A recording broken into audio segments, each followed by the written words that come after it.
Pensa na palavra logística. A gente logo imagina, sei lá, um galpão da Amazon, um aplicativo de entrega, rotas de GPS. Tudo otimizado. Exato! Agora vamos voltar uns 3.000 anos no tempo. A tarefa é mover um santuário inteiro, o coração espiritual de uma nação, pelo meio do deserto. Sem caminhão, sem GPS. E não é só o transporte, né?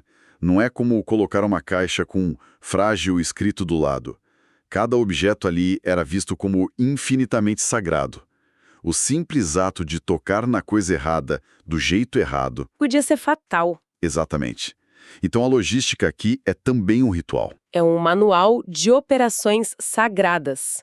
Bem-vindos! Hoje, o nosso material de análise é um mergulho no capítulo 4 do livro de Números, usando como base a Bíblia de Estudo Holman e a Nova Almeida atualizada. Isso aí.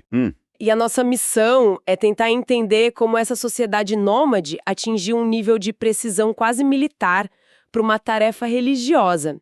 Não é só uma lista de regras, é um sistema que revela muito sobre hierarquia, responsabilidade e o que significava viver assim tão perto do divino. O cenário é o seguinte: o povo de Israel está acampado no deserto, não tem endereço fixo, a qualquer momento pode vir a ordem e o acampamento inteiro precisa ser desmontado, movido e remontado em outro lugar. E no centro de tudo, o tabernáculo. O centro geográfico e espiritual. E a responsabilidade por essa mega operação cabe a uma tribo específica, os levitas, que são divididos em 3 clãs principais: os coatitas, os gersonitas e os meraritas, cada um com uma função única. Certo, e o capítulo já começa com uma especificação que, olha, me chamou muita atenção. A idade para esse serviço. O texto diz que só homens entre 30 e 50 anos podiam fazer o trabalho de transporte. Por que essa janela tão específica? Por que não usar, sei lá, a força dos mais jovens de 20 e poucos anos? É uma ótima pergunta, porque ela vai direto ao ponto do que era valorizado para essa tarefa. A faixa dos 30 aos 50 era vista como o auge da vida produtiva de um homem na época. O auge? Sim. Não se tratava só de força física que um jovem de 20 anos teria de sobra, né? O que se buscava era a combinação ideal de vigor físico, com maturidade, disciplina e discernimento. Então não era só um trabalho braçal, exigia uma cabeça no lugar. Exatamente. Carregar as vigas do tabernáculo era pesado, claro, mas carregar a Arca da Aliança era uma responsabilidade espiritual imensa. Exigia foco absoluto, respeito aos procedimentos. Não era para um jovem impulsivo. Nem para um jovem impulsivo, nem para um ancião já sem forças. Era um serviço de elite para homens em sua plena capacidade. E como o texto mostra lá no final, não era um grupo pequeno, não. Não mesmo.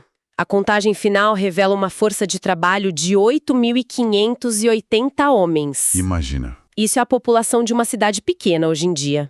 É um contingente enorme e altamente especializado, um verdadeiro batalhão sagrado. E dentro desse batalhão tinha uma divisão de elite, uma espécie de tropa de choque espiritual, os filhos de Coate. A tarefa deles era mais prestigiosa e, sem dúvida, a mais perigosa. Eles carregavam o que o texto chama de as coisas santíssimas, basicamente o coração do tabernáculo, né? A lista é, nossa, impressionante.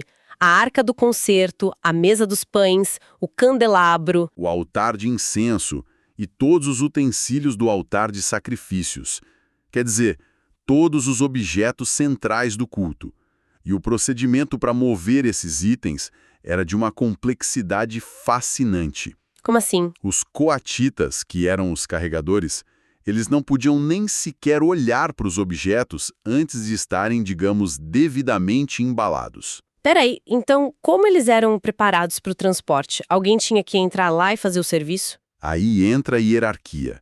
Somente os sacerdotes, Arão e seus filhos, podiam entrar no santuário. Depois que vinha a ordem de marchar, eles entravam sozinhos. A primeira coisa era tirar o véu que separava o lugar santo do Santíssimo. Certo. E usar esse próprio véu para cobrir a Arca da Aliança. Era o primeiro nível de proteção. E tinha mais, né? O texto descreve várias camadas de cobertura com cores e materiais específicos. Isso era só proteção contra o sol e a areia do deserto ou tinha algo a mais? Marinhos. Um material bem resistente. E isso bem resistente por cima de quase tudo. Mas as cores eram uma declaração teológica. Uma declaração? Como assim? Pensa nas cores. Por cima de tudo, na Arca da Aliança, ia um pano todo azul. O azul, no imaginário antigo, remetia ao céu, à morada do divino. Era um sinal visual para todo o acampamento. O que está sendo carregado aqui tem origem celestial. Faz sentido. E as outras cores? Então, a mesa dos pães era coberta com um tecido carmesim e o altar de bronze com um tecido de púrpura. Púrpura e carmesim eram pigmentos caríssimos, associados à realeza e também ao sangue, ao sacrifício. A própria embalagem dos objetos sagrados comunicava a natureza de Deus.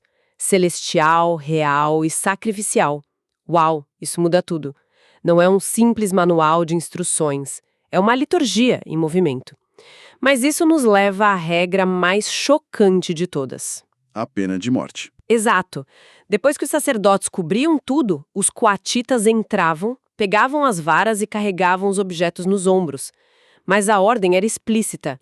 Não toquem nos objetos, não olhem para eles descobertos, senão vocês morrerão. Isso não parece um pouco desproporcional? Do nosso ponto de vista moderno, parece extremo. Com certeza. Mas para a teologia da época fazia todo o sentido do mundo. A ideia era que a santidade de Deus é uma força. Poderosa. Pensa em eletricidade de alta voltagem ou radiação. Algo que pode ser perigoso se você não souber manusear. Precisamente. É a fonte de toda a vida. Mas o contato direto e despreparado com ela é letal para o ser humano, que é imperfeito. A proibição não era só uma regra de obediência. Era um aviso de perigo real. Então o medo era uma ferramenta para ensinar o respeito. O medo gerava reverência. O processo todo criava essa hierarquia de acesso muito clara, sabe? O povo comum ficava de fora. Os levitas serviam no pátio. Os sacerdotes entravam na tenda. E só o sumo sacerdote, uma vez por ano, entrava no lugar mais sagrado de todos. O transporte reforçava isso de forma dramática. E essa advertência não era só teórica, né? De jeito nenhum.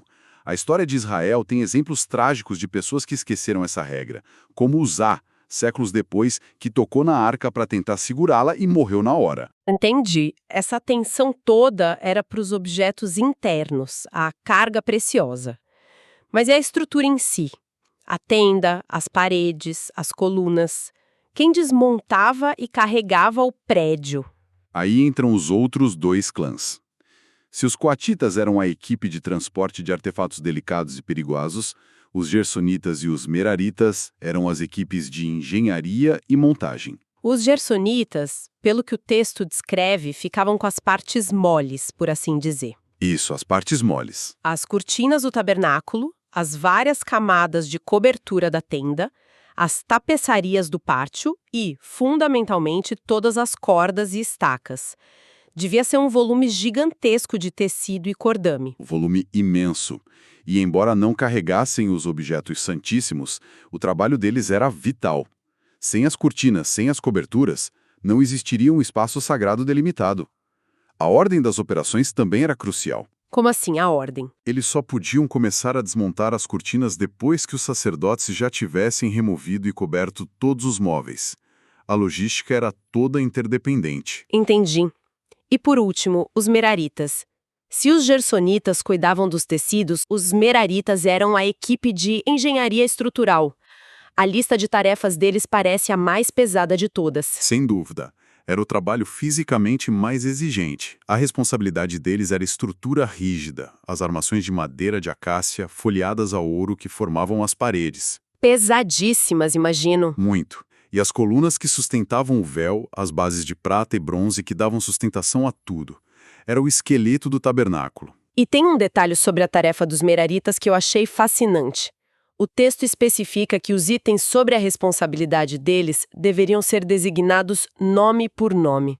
O que isso significa na prática? Essa é uma observação crucial, que revela um nível de organização. Não era uma coisa do tipo, pessoal, peguem as tábuas e vamos embora. Não era genérico. De jeito nenhum. Era um sistema de responsabilidade individual. Você, fulano, é responsável por esta tábua específica, número de série 7, e por estas 2 bases de prata. Se sumir, a responsabilidade é sua. Cada homem tinha um inventário pessoal. É quase como a logística de uma equipe de palco para uma turnê de uma banda de rock hoje em dia. Cada road é responsável por uma caixa de equipamento específica, com um número, um código. Nada pode se perder na estrada. A analogia é perfeita. A precisão é a mesma, mas aqui o propósito era sagrado. Isso garantia que nenhuma peça se perdesse no deserto e que cada componente, por mais simples que parecesse, fosse tratado com um máximo cuidado. E toda essa operação, tanto dos gersonitas quanto dos meraritas, tinha uma linha de comando muito clara. Sim, o texto diz que eles estavam sob a direção de Itamar, outro filho de Arão. Enquanto o irmão dele, Eleazar, supervisionava os coatitas, Itamar gerenciava a logística da estrutura. Exato. A família sacerdotal não apenas realizava os rituais, mas também administrava todo o serviço levítico. Era uma gestão completa, do mais sagrado ao mais estrutural. Nada ficava ao acaso. O que nos leva à contagem final. Os números do censo para essa força de trabalho de 30 a 50 anos são bem específicos. Para os coatitas, a equipe dos objetos sagrados, 2.750 homens. Certo. Vista, uma coisa salta aos olhos. A lógica prática. O clã com o trabalho mais pesado, os meraritas, era também o maior numericamente. Faz todo sentido. Mais gente para carregar as peças mais pesadas. Exato. Mas se a gente conectar isso com o censo anterior que foi feito no capítulo 3, a coisa fica ainda mais interessante. Aquele censo contou todos os levitas homens a partir de 1 mês de idade.